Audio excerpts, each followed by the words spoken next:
मोर ने बताया, स्त्री चाहे जितनी भी प्यारी क्यों ना हो, उसे 3 बातें कभी मत बताना। एक जंगल में एक मोर और एक मोरनी रहते थे। दोनों एक दूसरे से बहुत ज्यादा प्यार करते थे। मोरनी मोर की बहुत ख्याल रखती थी। जब मोर बाहर जाता था तो मोरनी मोर का इंतजार करती थी। जब तक मोर नहीं आ जाता था, मोरनी उसकी राह देखती रहती थी। एक दिन मोर बाहर गया हुआ था। मोरनी बैठकर उसका इंतजार कर रही थी, लेकिन जब मोर लौट के आया तो बहुत उदास था। मोरनी ने कहा, तुम उदास क्यों हो? मोर ने कहा, कोई बात नहीं है। लेकिन मोरनी जिद करने लगी तो मोर ने कहा, तुम जानना ही चाहती हो कि मैं उदास क्यों हूं? तो सुनो, मैं तुम्हें एक कहानी सुनाता हूं। तुम इस कहानी को ध्यानपूर्वक सुनना, तुम्हें सारी बात समझ में आ जाएगी। बात बहुत पुरानी है। एक राजा था जिसकी 4 रानियां थीं। राजा और चारों रानियों को यह दुख था कि उनकी कोई संतान नहीं थी। राजा इस विचार से अवसाद में डूबा रहता कि उत्तराधिकारी के अभाव में उसके बाद राज्य का भार कौन संभालेगा। एक दिन राजा की सभा में एक आदमी आया और उसने बताया कि अमुक स्थान पर एक ओंझा रहता है जो झाड़ फूंक जादू टोना जानता है और उसके मंत्रों के प्रभाव से कई बांझ स्त्रियों को संतान सुख प्राप्त हो चुका है। राजा को उस आदमी की बातों पर विश्वास तो नहीं हुआ, किंतु उसने सोचा कि उस ओंझा से मिल लेने में कोई हानि भी तो नहीं है। यह विचार करके राजा अपने साथ कुछ सिपाहियों को लेकर ओंझा से मिलने चल पड़ा। सघन वन के मध्य ओंझा की झोपड़ी थी। राजा ने ओंझा के पास पहुंचकर उसे अपनी समस्या बताई। ओंझा ने कहा, राजन, आपकी 4 रानियां संतान उत्पन्न करने योग्य नहीं है, किंतु आपकी 5वीं रानी से आपको एक पुत्र की प्राप्ति होगी। वह पुत्र शूरवीर होगा और आपके राज्य के लिए एक योग्य शासक सिद्ध होगा। राजा ने कहा, किंतु मेरी 5वीं रानी तो है ही नहीं। ओंझा ने कहा, आपको अभी लौटते समय वन में एक बंजारन अनाथ युवती मिलेगी। आप उससे विवाह करिएगा। वही युवती आपकी रानी बनकर आपको उत्तराधिकारी प्रदान करेगी। राजा ने ओझा को प्रणाम किया और अपने महल की ओर लौट चला। रास्ते में उसे किसी युवती के रोने का स्वर सुनाई दिया। राजा ने अपने सिपाहियों को आदेश दिया, पता करो कि ये कौन रो रहा है। सिपाही ढूंढ खोज में लग गए। अंततः उन्हें एक युवती दिखाई दी जो एक पेड़ के नीचे बैठी रो रही थी। सिपाही उसे पकड़कर राजा के सामने ले आए।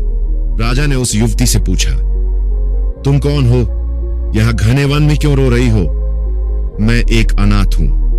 मैं अपने दूर के संबंधियों के साथ रहती थी, किंतु आज उन लोगों ने मुझे यहां वन में लाकर छोड़ दिया। अब मेरा इस दुनिया में अपना कहने वाला कोई नहीं है। इतना कहकर वह युवती पुनः रोने लगी। राजा ने युवती से पूछा, क्या तुम बंजारन हो? जी हां, किंतु आपने ये कैसे जाना? युवती को आश्चर्य हुआ। राजा ने कहा, तुम इतनी सुंदर हो। इतनी सुंदर तो कोई बंजारन युवती ही हो सकती है। तुम घबराओ नहीं। यदि तुमको स्वीकार हो तो मैं तुमसे विवाह करके तुम्हें अपनी रानी बनाना चाहता हूं। राजा ने उस युवती से कहा। राजा समझ गया था कि ये वही युवती है जिसके बारे में ओझा ने बताया था। युवती को भला क्या आपत्ति होती? हर युवती रानी बनना चाहती है। उस युवती ने भी सहर्ष स्वीकृति दे दी। राजा युवती को लेकर अपने महल लौट आया। उसी दिन उसने बंजारन युवती से विवाह कर लिया और उसे अपनी 5वीं रानी बना लिया। वह युवती बंजारन रानी कहलाने लगी। बंजारन रानी के आने से शेष 4 रानियों को अच्छा नहीं लगा। वे बंजारन रानी से चिढ़ने लगीं। जब रानियों को पता चला कि बैगा रानी गर्भवती है तो वे चिंतित हो उठी। उन्हें लगा कि यदि बंजारन रानी ने संतान को जन्म दिया तो उन सब की अपेक्षा रानी का महत्व बढ़ जाएगा। जबकि राजा को बंजारन रानी के गर्भवती होने का समाचार मिला तो वह फूला नहीं समाया। उसे लगा कि ओझा का कथन सत्य हो रहा है। उसे अब अपना उत्तराधिकारी मिल जाएगा। 4 रानियों ने तय किया कि बंजारन रानी की संतान को जीवित ही नहीं रहने देंगी और इस बात की भनक राजा को भी नहीं लगने देंगी कि बंजारन रानी ने संतान को जन्म दिया है। षड्यंत्र रचकर 4 रानियां बंजारन रानी की देखभाल का नाटक करने लगीं। संतान के जन्म का समय आया तो पहली रानी राजा के पास पहुंची। महाराज, अब वो शुभ घड़ी आ गई है। जब इस राज्य को भावी राजा मिलेगा। ऐसे शुभ अवसर पर आपको महल से बाहर जाकर दीन दुखियों को दान दक्षिणा देनी चाहिए। पहली रानी ने कहा, तुम ठीक कहती हो। राजा को अपनी पहली रानी की बात उचित लगी। उसने अपने सेवकों को बुलाया और दान दक्षिणा देने महल से बाहर चला गया। चारों रानियां यही तो चाहती थीं कि बंजारण रानी जब संतान को जन्म दे उस समय राजा महल में न रहे। राजा के जाने के बाद दूसरी रानी बंजारण रानी के पास पहुंची। जैसे ही संतान का जन्म हो गया, तीसरी रानी पहले से ही तैयार खड़ी थी।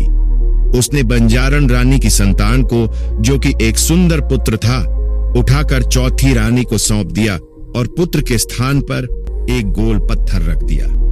चौथी रानी ने बंजारण रानी के पुत्र को अपनी दासी को दिया कि वह उसे ले जाकर वन में भूमि में गाड़ आए। दासी के जाते ही चारों रानियों ने विलाप करने लगी कि बंजारण रानी ने तो पुत्र को नहीं बल्कि पत्थर को जन्म दिया है। तत्काल राजा को बुलवा लिया। राजा ने पुत्र के स्थान पर पत्थर देखा तो वह आग बबूला हो उठा। उसे लगा कि ओझा ने उसे मूर्ख बनाया और किसी डायन या चुड़ैल को उसके मत्थे मर दिया है। अन्यथा कभी कोई स्त्री किसी पत्थर को जन्म कैसे दे सकती है। राजा ने बंजारण रानी को महल से निकाल दिया और वापस वन में भेज दिया। बंजारण रानी के पास पुत्र के पैदा होने का कोई साक्ष्य नहीं था, अतः वह क्या कर सकती थी। उसने भी राजा की आज्ञा को चुपचाप स्वीकार कर लिया और दुखी मन से वन में चली गई। इसके बाद चारों रानियों ने राजा को समझाया कि हमें प्रजा को यह नहीं बताना चाहिए कि उसने एक पत्थर को जन्म दिया था, अन्यथा प्रजा के मन पर इसका बुरा प्रभाव पड़ेगा। हमें यह घोषित कर देना चाहिए कि बंजारण रानी बच्चे को जन्म देते समय मर गई और उसका बच्चा भी नहीं बचा। लेकिन हम बंजारण रानी के शव के बदले किसका अंतिम संस्कार करेंगे? राजा ने पूछा। बंजारण रानी के शव के बदले मैं अपनी दासी का शव रख दूंगी, चौथी रानी ने कहा। चारों रानियां षड्यंत्र में सहायता देने वाली उस दासी को भी जीवित नहीं छोड़ना चाहती थी, ताकि वास्तविक बात किसी को कभी भी पता न चल सके। चारों रानियों ने ऐसा ही किया। बंजारण रानी के शव के बदले दासी का शव रख दिया और धूमधाम से उसका अंतिम संस्कार करा दिया। उधर जब दासी बंजारण रानी के पुत्र को भूमि में गाड़ रही थी तो उसका यह कृत्य एक शेरनी ने देख लिया था। दासी के जाने के बाद शेरनी ने भूमि से बंजारण रानी के पुत्र को निकाला और अपने साथ अपनी गुफा में ले गई। शेरनी ने अपने बच्चों से कहा, लो, मैं तुम लोगों के लिए एक छोटा भाई लाई हूं। शेरनी के चार थे। चारों अपने छोटे भाई के रूप में बंजारण राजकुमार को देखकर बहुत प्रसन्न हुए। शेरनी भी अपने बच्चों के साथ बंजारण राजकुमार का लालन पालन करने लगी। धीरे धीरे बंजारण राजकुमार और शेर के बच्चे बड़े हो गए।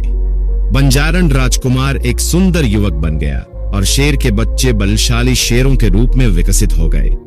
एक दिन बंजारण राजकुमार ने अपनी शेरनी मां से कहा कि मुझे एक धनुष बाण दिला दो, जिससे मैं पूरे परिवार के लिए शिकार किया करूंगा। शेरनी बंजारण राजकुमार के लिए धनुष बाण बनवाने लोहार के पास पहुंची। लोहार ने एक बहुत बड़ा और भारी भरकम धनुष बाण बना दिया। शेरनी ने धनुष बाण बंजारण राजकुमार को दे दिया। उस दिन से बंजारण राजकुमार अपने पूरे परिवार के लिए शिकार करने लगा। एक दिन राजा का एक सिपाही भटकता हुआ वन में आ पहुंचा। उसने बंजारण राजकुमार को धनुष बाण से शिकार करते देखा। इतना बड़ा धनुष बाण उसने पहले कभी नहीं देखा था। उसने विचार किया कि यदि यह धनुष बाण मैं अपने राजा को भेंट करूं तो वह मुझे बहुत सारा इनाम देगा।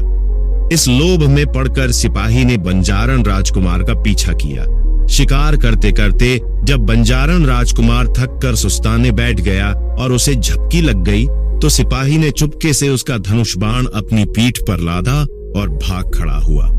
जब बंजारण राजकुमार की आंख खुली तो उसे अपना धनुष बाण नहीं दिखा। उसने बहुत ढूंढा किंतु उसे नहीं मिला। वह दुखी मन से अपनी गुफा में लौट आया। उधर सिपाही ने धनुष बाण ले जाकर राजा को भेंट किया। जब धनुष बाण इतना बड़ा और भारी है तो इसे चलाने वाला भी बहुत बड़ा होगा। राजा ने सिपाही से पूछा। नहीं महाराज, वह तो एक सुकोमल युवक था।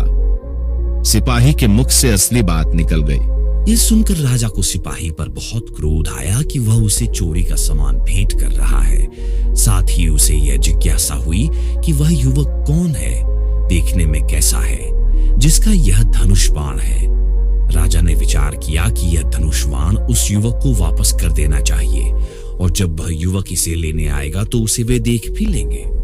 राजा ने ढिंढोरा पिटवा दिया कि एक धनुष बाण उसे मिला है, जिसका भी हो वह आकर उसे ले जाए, किंतु असली मालिक की पहचान के लिए उसे चलाकर दिखाना होगा।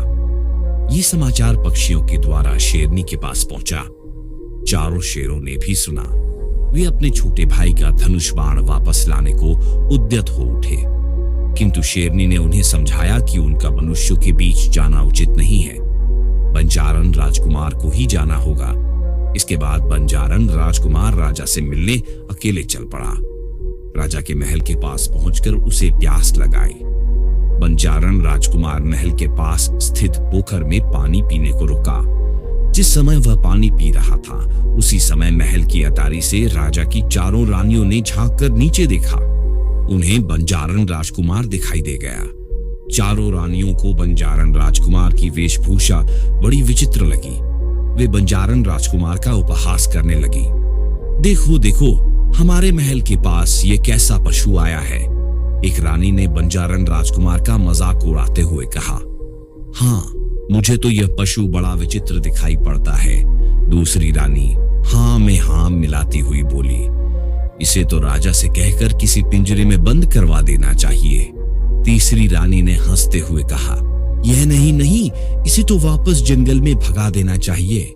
चौथी रानी खिलखिलाती हुई बोली। रानियों की ताने सुनकर बंजारन राजकुमार ने अपना सिर उठाकर रानियों की ओर देखा, फिर मुस्कुराते हुए बोला, मैं पशु की तरह भले ही दिख रहा हूँ, किंतु उन रानियों से तो अच्छा हूँ जिन्होंने अपनी 5वीं रानी की संतान को पत्थर का बता दिया था।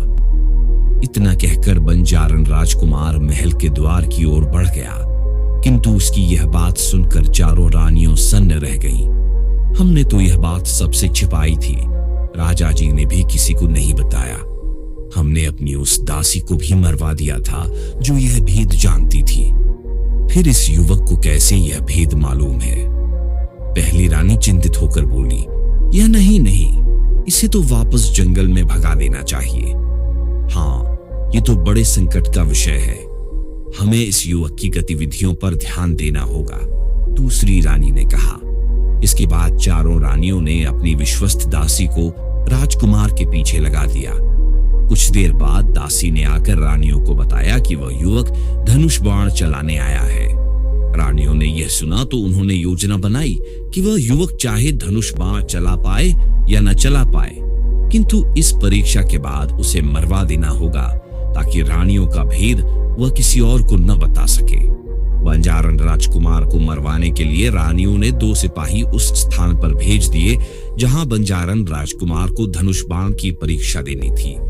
उन्हें निर्देश दे दिया कि जैसे ही बंजारन राजकुमार बाण चलाकर धनुष नीचे टिकाए, वैसे ही वे दोनों उसे मार डाले। रानियां बंजारन राजकुमार को अपने सामने मरता हुआ देखने के उद्देश्य से परीक्षा स्थल पर जा पहुंची। राजा ने बंजारन राजकुमार से कहा, युवक, धनुष पर बाण चढ़ाकर चलाओ। यदि तुम ऐसा कर सके तो हमें विश्वास हो जाएगा कि यह धनुष बाण तुम्हारा है। हम तुम्हें तुम्हारा धनुष बाण ही नहीं देंगे, अपितु ढेर सारा इनाम भी देंगे। बंजारन राजकुमार ने कहा, महाराज, यह धनुष बाण मेरा ही है। मैं भी इसे चलाकर यह बात सिद्ध कर दूंगा, किंतु मुझे किसी इनाम की लालसा नहीं है। यदि आप मुझे इनाम के रूप में कुछ देना ही चाहते हो तो मुझे न्याय दीजिएगा। राजा ने चकित होकर कहा, न्याय? ये कैसा इनाम मांग रहे हो युवक? बंजारन राजकुमार ने कहा, पहले आप मेरा धनुष बाण चलाना देख लें, फिर मैं अपनी बात स्पष्ट कर दूंगा। और धनुष पर बाण चढ़ाकर प्रत्यंचा खींचकर बाण चला दिया। बाण गर्जन ध्वनि करता हुआ आकाश की ओर उठा और फिर बादलों को भेदता हुआ वापस आकर उन दोनों सिपाहियों के सिरों को भेदता हुआ निकल गया जो बंजारन राजकुमार को मारने वाले थे। ये दृश्य देखकर चारों रानियां डर गईं, जबकि राजा बंजारन राजकुमार का कौशल देखकर अभिभूत हो उठा। राजा ने बंजारण राजकुमार से कहा, मांगो युवक, जो भी मांगना चाहते हो वह मांगो। बंजारण राजकुमार ने कहा, महाराज, मुझे अपनी मां के लिए न्याय चाहिए। राजा ने कहा, न्याय अवश्य मिलेगा युवक, तुम्हारी मां कहाँ है? मैं स्वयं उस माता का सम्मान करना चाहूंगा जिसने तुम जैसी वीर संतान को जन्म दिया। बंजारण राजकुमार ने कहा, महाराज, यही तो न्याय और अन्याय की बात है कि मेरी मां ने मुझे जन्म दिया, किंतु आपकी चारों रानियों ने आपसे यह कह दिया कि मेरी मां ने एक पत्थर को जन्म दिया है। क्या? राजा ने चकित होकर रानियों की ओर देखा। रानियां समझ गई कि अब उनका भेद छिपा नहीं रह सकता है। उसी समय शेरनी अपने शेर पुत्रों के साथ वहां आ गई और उन्होंने रानियों को घेर लिया। भय से थर-थर कांपती रानियों ने राजा के सामने सच्चाई उगल दी। राजा ने अपनी चारों रानियों की करतूत के बारे में सुना तो वह अवाक रह गया। राजा ने सिपाहियों को आदेश दिया, इन चारों रानियों के सिर मुंडाकर इन्हें हमारे राज्य से बाहर निकाल दो। सिपाहियों ने रानियों को बंदी बना लिया और उनके सिर मूंद कर उन्हें राज्य से बाहर कर आए। इसके बाद राजा ने अपनी 5वीं रानी अर्थात बंजारण राजकुमार की मां की खोज में सिपाही दौड़ा दिए। दूसरे दिन 5वीं रानी एक घने जंगल में मिल गई, जहां वह झोपड़ी बनाकर रह रही थी। राजा ने बंजारण राजकुमार को अपनी राज सिंहासन सौंपते हुए कहा, पुत्र, मैंने अपनी रानियों के बहकावे में आकर तुम्हारी मां के साथ घोर अन्याय किया, अतः एक अन्यायी राजा को राजा बने रहने का कोई अधिकार नहीं है। आज से मैं तुम्हें राजा घोषित करता हूं। इस प्रकार बंजारण राजकुमार बंजारण राजा बन गया। एक दिन राजा ने बंजारण राजा से पूछा कि यह सच्चाई उसे कैसे पता चली थी। इस पर बंजारण राजा ने बताया कि यह बात उसे उसकी शेरनी मां ने बताई थी, किंतु यह भी समझाया था कि उचित समय आने पर ही मैं इस बात को प्रकट करूं जिससे आपको विश्वास हो सके। ये सुनकर राजा बहुत प्रसन्न हुआ।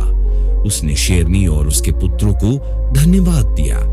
बंजारण राजा ने भी अपनी शेरनी मां और शेर भाइयों की सुरक्षा के लिए उस जंगल में शिकार करने की मनाही करा दी जहां वे लोग रहते थे।